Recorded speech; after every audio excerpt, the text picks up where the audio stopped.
Diócesis de la Verapaz presenta El Pueblo de Dios, el pueblo de la esperanza. Estimados amigos, una vez más tenemos el gusto de entrar en sus hogares a través de este programa, con el mensaje de crecimiento espiritual y familiar.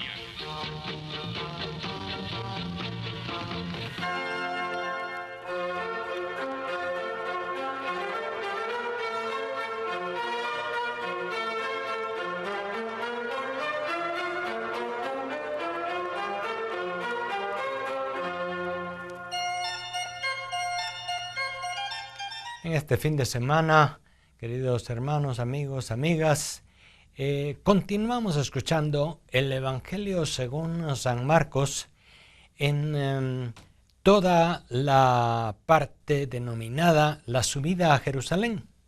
Es una buena parte del Evangelio de San Marcos, podríamos hablar casi de 10 capítulos, en los cuales San Marcos nos narra esa subida de Jesús con sus discípulos hacia Jerusalén.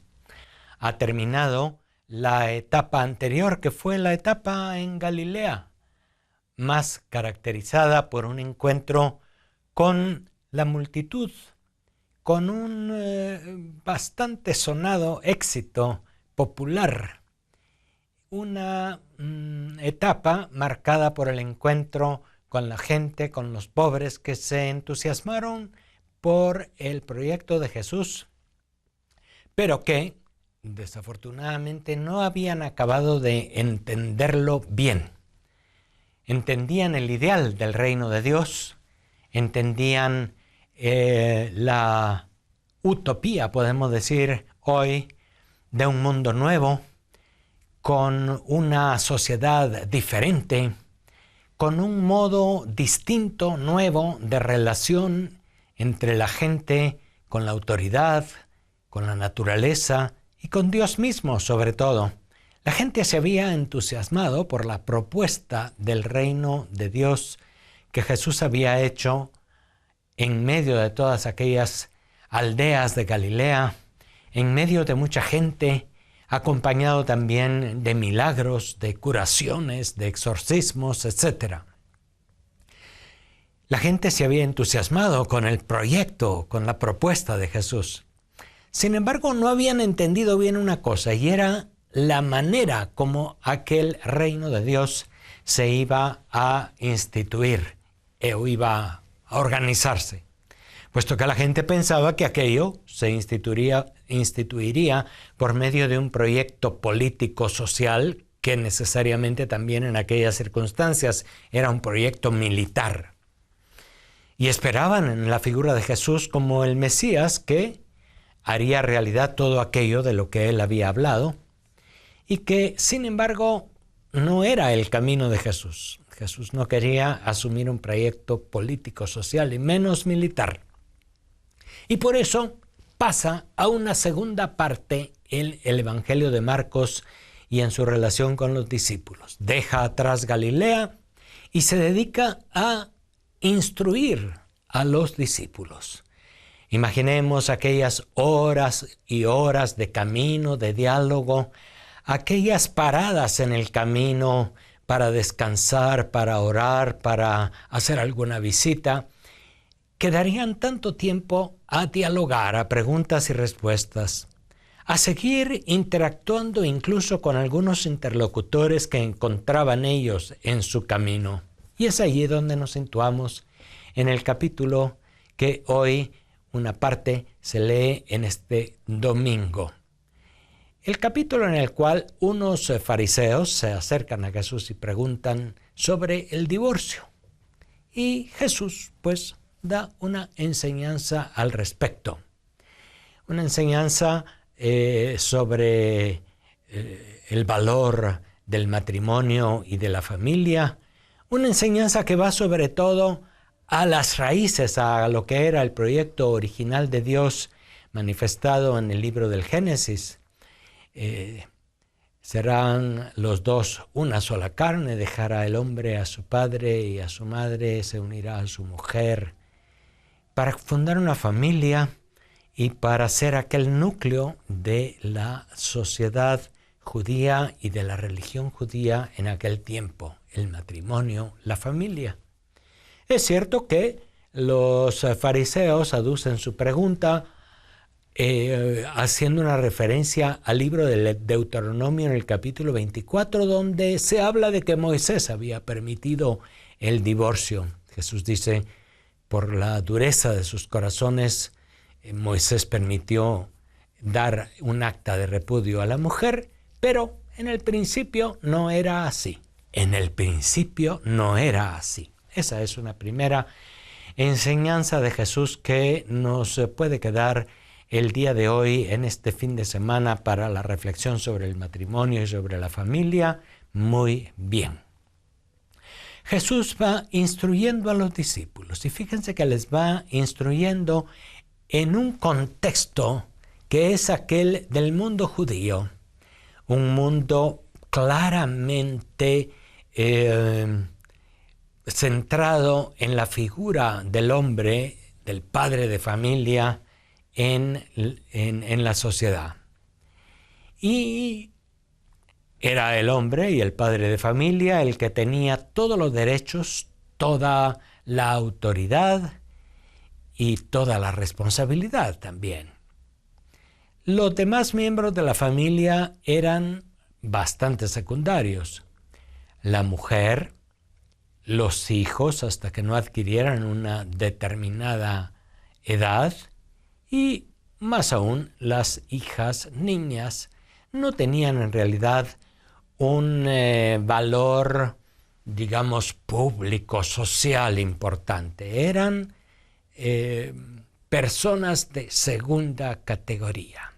Todo era centrado en el varón, en el padre de familia. No eran únicamente aquellas pequeñas familias de 3, 5 personas como hoy se acostumbra. Eran familias mucho más amplias que compartían incluso una casa común, con un patio común, con unos servicios de la casa comunes. Es decir, el padre de familia era en realidad el jefe de un pequeño clan y todo se refería a él. Y él tenía incluso derechos únicos propios del varón en aquella sociedad, y uno de ellos era dar un acta de repudio a la mujer. Era pues una costumbre venida de la época de Moisés y no desde el principio, pero que permitía no propiamente lo que hoy consideramos un divorcio, sino un despedir a la mujer porque no hacía bien la comida, porque ya no le gustaba o porque había cualquier incompatibilidad. Pero era un divorcio absolutamente unilateral. Era el varón en la casa el que daba un acta de repudio y era la mujer la que tenía que salir y ver cómo se las espantaba en el resto de su vida. Podía de nuevo ser aceptada en otro matrimonio y este otro segundo marido también le podía dar un acta de repudio y así consecuentemente. El papel de la mujer estaba pues muy despreciado, muy poco valorado.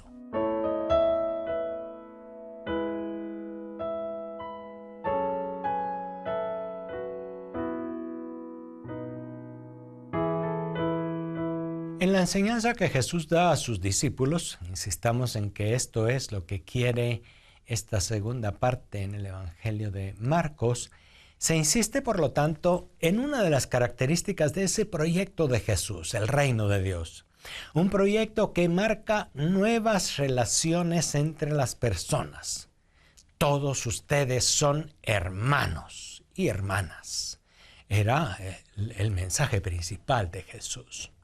En una sociedad tremendamente desigual, en una sociedad androcéntrica, centrada en el varón, y muchas veces por eso también machista, en una sociedad violenta, en la cual el varón tenía derechos incluso de ejercer coacción física sobre los demás.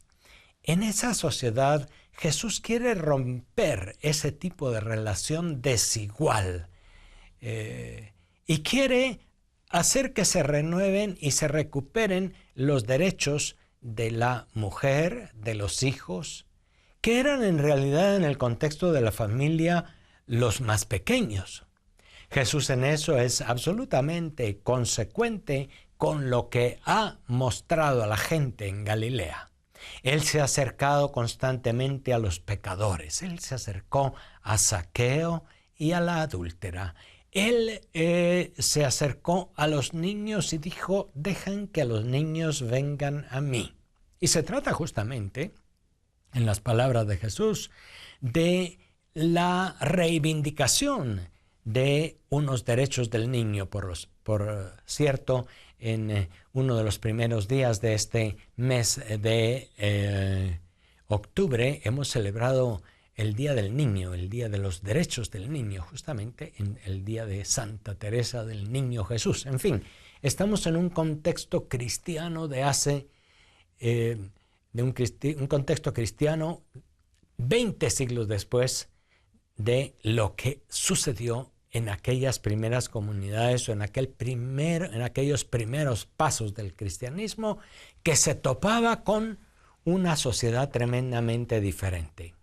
Aún hoy, sin embargo, a pesar de que tenemos más conciencia de los derechos y de los valores fundamentales del niño y de la mujer, también estamos concretamente en nuestra sociedad en Guatemala en uno de los primeros 5 lugares a nivel latinoamericano y mundial de desigualdad social.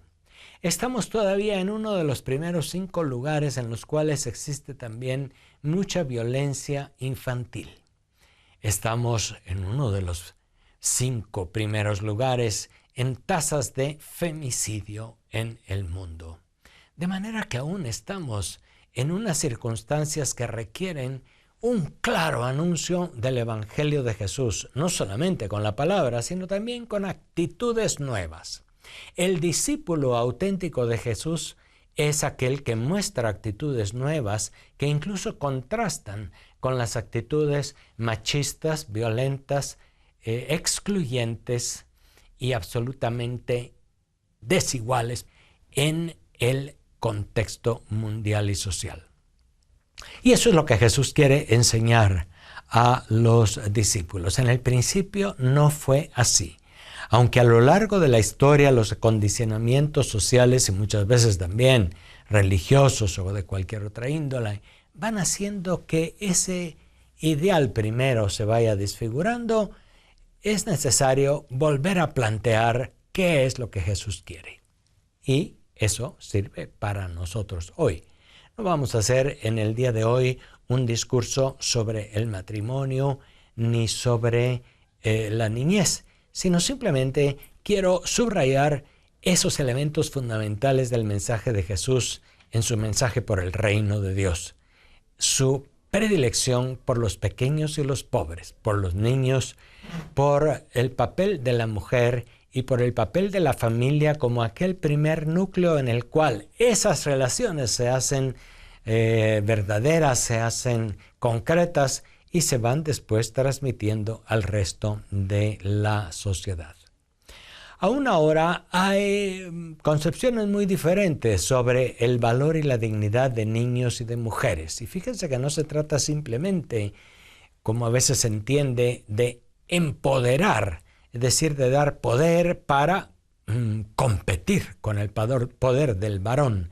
Se trata de que la mujer sea reconocida en su originalidad femenina, en sus valores complementarios básicamente de la acción del varón en la sociedad y en la familia. Mientras se considere a la mujer únicamente por su capacidad de dar a luz hijos y por su capacidad de cuidarlos y criarlos, y que se le considere nada más debajo de ese aspecto, estamos pues limitando y estamos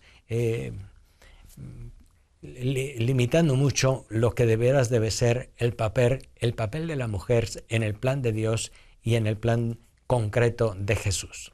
Jesús, a lo largo de su existencia, dio un espacio muy privilegiado a las mujeres en su caminar. Fíjense ustedes que había mujeres en el grupo de los discípulos, incluso algunas que desde un principio, como María Magdalena, fueron consideradas en la tradición de la Iglesia discípulas. Eso contrastaba claramente con los prejuicios de la sociedad judía de hace 20 siglos, en la cual la mujer no podía aprender, ni enseñar, ni dirigir nada. En la comunidad cristiana primitiva, las mujeres tuvieron también un espacio propio. Incluso se habla muchas veces de diaconisas, se habla de ministerios, de servicios propios que las mujeres ejercían. Y se reconoce el papel de las mujeres también en la familia y en la acción de la comunidad. La comunidad cristiana no hace más aquellas divisiones y aquellas exclusiones que incluso en el culto se hacían en el Antiguo Testamento. El templo de Jerusalén en primer lugar, pero también las sinagogas de todos los pueblos y ciudades tenían espacios exclusivos y excluyentes, por lo tanto, para mujeres y niños y aparte para varones. Y dentro de los varones, aquellos que eran consagrados al servicio del Señor tenían incluso un espacio distinto. Sociedades muy estratificadas, muy jerarquizadas y muy donantes de privilegios para los varones. Jesús en la comunidad cristiana propone un proyecto muy distinto. Todos ustedes son hermanos y hermanas.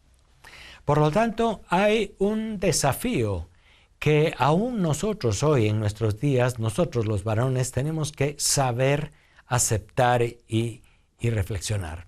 Y un desafío que también las mujeres tienen que saber asumir en una manera correcta.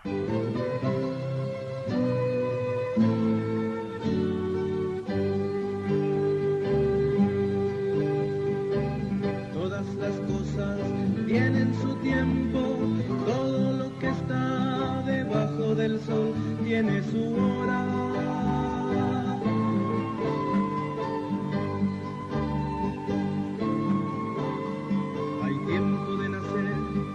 Tiempo de morir, tiempo de sembrar y recoger lo sembrado, tiempo de matar y tiempo de curar, tiempo de destruir, tiempo de edificar, tiempo de llorar y tiempo de reír, tiempo de entregarse al luto y a la fiesta, tiempo de tirar piedras al río, recoger las mismas piedras, tiempo de abrazar y tiempo de dejar los abrazos.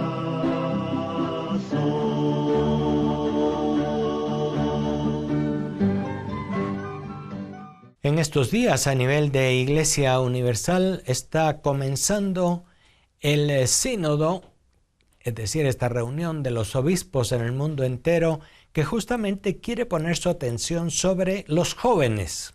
Es una primera vez en la historia de la Iglesia que hay un sínodo cuyo tema central son los jóvenes.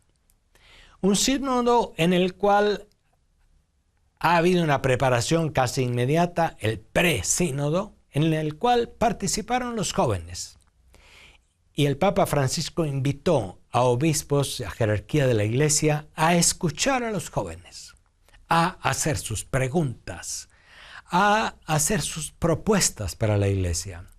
Eso es lo que Jesús quiere cuando nos habla de poner atención a aquel que tal vez es considerado aún alguien que no es capaz de aportar algo a la sociedad de la Iglesia.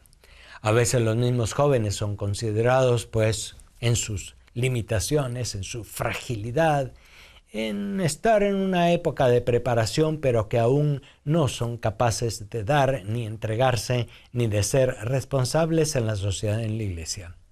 Y eso hace que después también sean adultos que no han sentido de veras la llamada de Dios a ser responsables y la llamada de Dios a valorarles profundamente.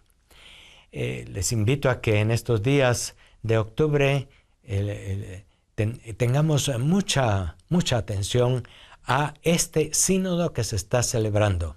Cuando dice el texto del Evangelio, dejen que los niños vengan a mí y no se los impidan, porque de los que son como ellos es el reino de los cielos, el niño no era solamente el infante o el bebé, era también el adolescente, el joven.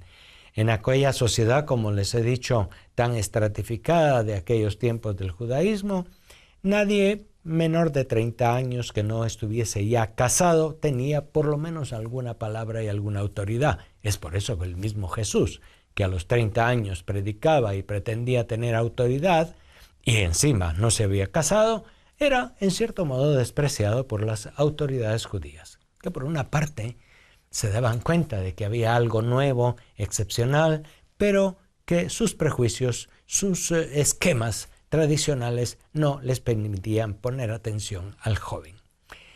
Es muy interesante esta puerta que se abre en la iglesia este año y que prepara ya el encuentro mundial, la Jornada Mundial de la Juventud, que será en el mes de enero en Panamá. Los jóvenes están ahora siendo invitados, pues, a una acción en la iglesia. Están siendo invitados de nuevo por Jesús, que les acoge, que les respeta en su dignidad, que les ama. También en un momento en el que desafortunadamente ha habido, pues, de nuevo la noticia de tantos abusos sexuales, abusos de poder, abusos de conciencia por parte de sacerdotes e incluso a veces de obispos que han sido muy poco claros en el manejo de estos problemas. Y a la vez que aparecen estos interrogantes, estas grandes dificultades que se están viviendo sobre todo en Chile, en la Argentina, en los Estados Unidos y en algunos lugares de Europa, al mismo tiempo tenemos el sínodo de los jóvenes.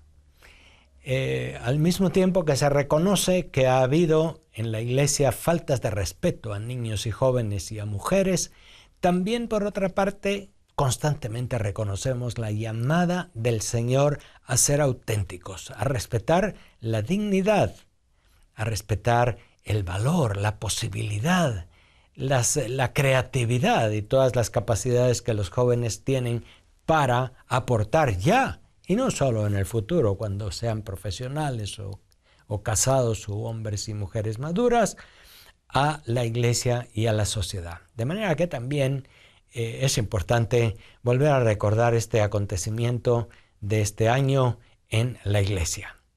Y no puedo dejar de pasar por alto también que dentro de 8 días también se celebrará en Roma la canonización del beato Óscar Romero, Monseñor Romero, el arzobispo salvadoreño asesinado en 1980 en El Salvador, y que nos llama pues también a poner atención a estos testimonios de autenticidad, de servicio, de entrega a su pueblo, como lo ha sido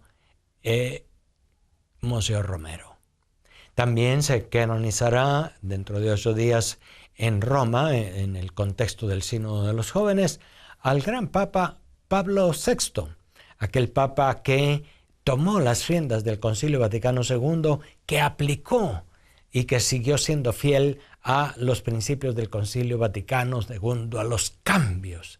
La Iglesia está llamada siempre a cambiar, a adaptarse a nuevos tiempos, a hacer frente a los nuevos desafíos. Eso nos recuerda el Concilio y nos lo recuerda de una manera muy particular Pablo VI, San Pablo VI ahora.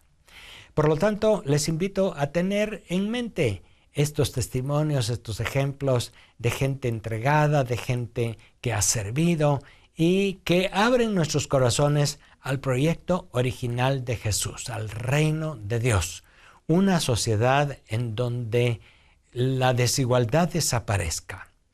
Y eso no quiere decir que nos uniformemos todos.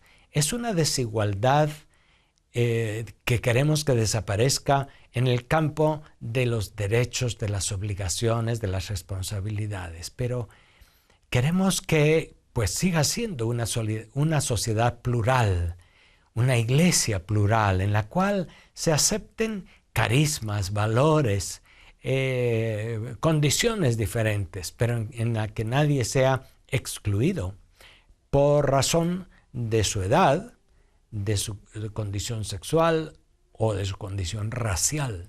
Aún estamos en el mundo en un contexto muy excluyente y exclusivo. Y por lo tanto, el proyecto de Jesús que nos va presentando el Evangelio de San Marcos en esta subida a Jerusalén nos ha de ayudar también a ir cuestionándonos cuáles son, cómo van las realidades de relación entre hombre y mujer en la familia. ¿Son igualitarias, son respetuosas, son dialógicas o son violentas y dominadoras y explotadoras? ¿Cuál es nuestra relación con los jóvenes y los niños? ¿Consideramos sus valores? Los adultos les escuchamos, tratamos de entender su mundo cultural, su mundo de comunicación, sus capacidades, o simplemente los juzgamos de acuerdo a nuestros propios criterios. Antes no era así, qué mal andas. O tenemos esta apertura también para descubrir los valores de los jóvenes, de los niños. ¿Cómo está nuestro corazón para aceptar a los que consideramos diferentes, de otra raza, de otra cultura e incluso de otra religión?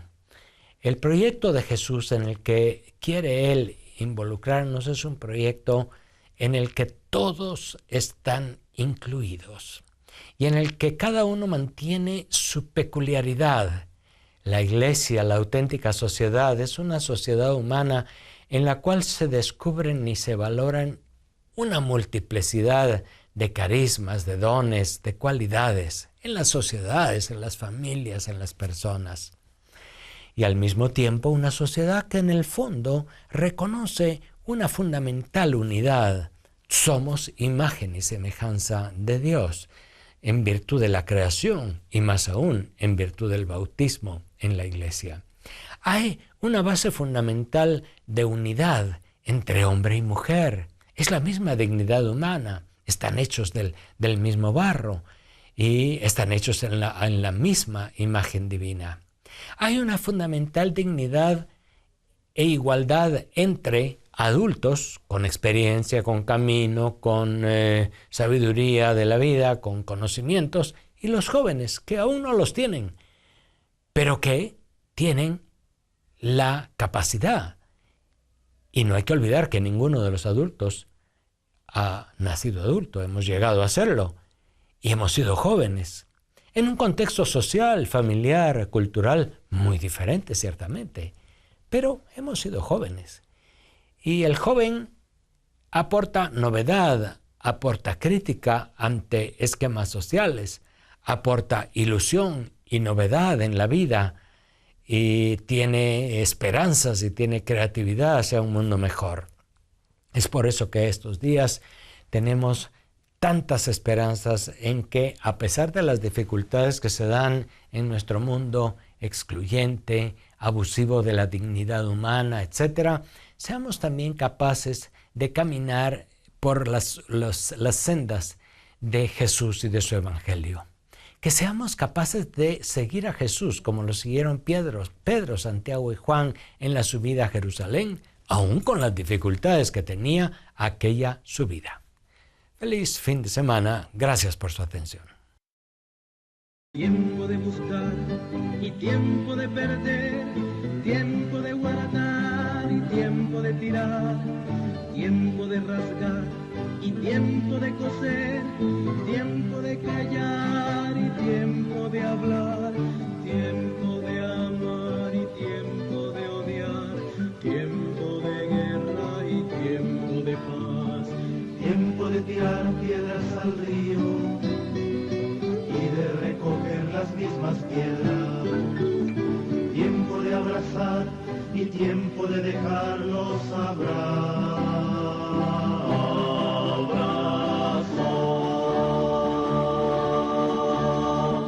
tiempo de buscar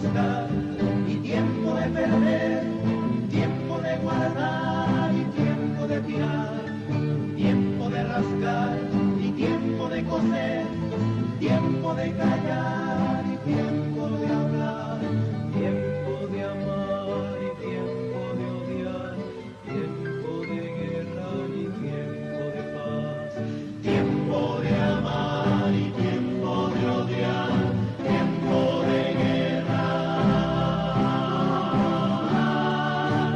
y tiempo de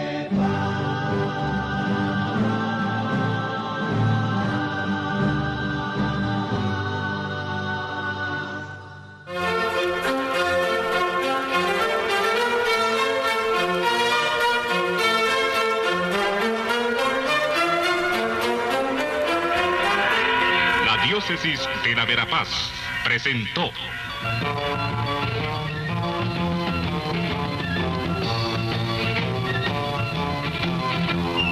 El pueblo de Dios, el pueblo de la esperanza. Agradecidos por su atención al mensaje de crecimiento espiritual y familiar. Hasta otra oportunidad.